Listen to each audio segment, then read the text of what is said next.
খুলেন ভাই, খুলেন আপনার ভাই।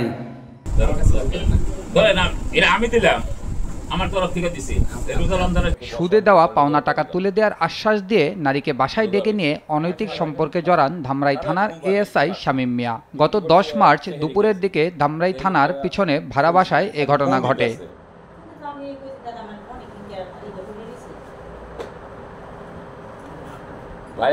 ওই নারী এএসআই এর রুমে ঢোকার পরেই রুমের দরজা ভেতর থেকে আটকিয়ে দেন শামীম। বিষয়টি স্থানীয়দের নজরে আসলে বাহির থেকে ডাকাডাকি করলেও এএসআই শামীম দরজা খুলতে বিলম্ব করেন। প্রায় আধ ঘন্টা পর দরজা খুললে এএসআই শামীম ও ওই নারীকে বিব্রতকর অবস্থায় দেখা যায়।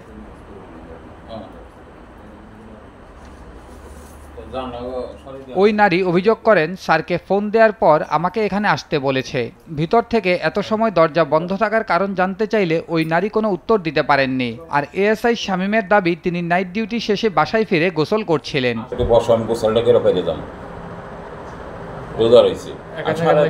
এএসআই শামীমকে তার অনৈতিক কাজের জন্য নোটিশ করা হয়েছে বলেও জানান ধামরাই থানার ওসি মোহাম্মদ মনিরুল ইসলাম।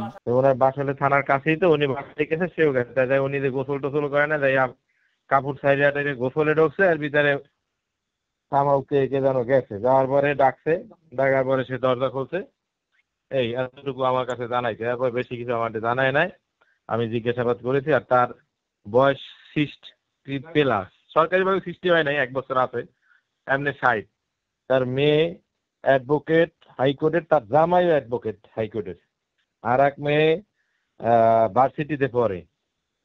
এখন এই 60 বছর বয়সে কতটুকু সে নৈতিকতার স্খলন ঘটছে, এটা আপনাদের কাছে বিবেচনা। আমি তাকে রেড সিগন্যাল দিয়ে দিছি যে আর কোনো মহিলা ওখানে বাসায় নেওয়া যাবে না। সাংবাদিকরা ঘটনাস্থলে গেলে এএসআই শামীম ঘটনার কথা স্বীকার করে সাংবাদিকদের টাকা দিয়ে ম্যানেজের চেষ্টা করেন।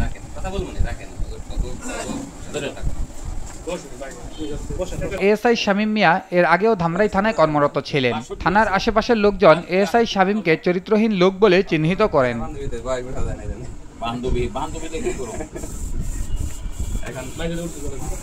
জুবাইর আহমদ, নিউজ ডেস্ক, দেশ টিভি।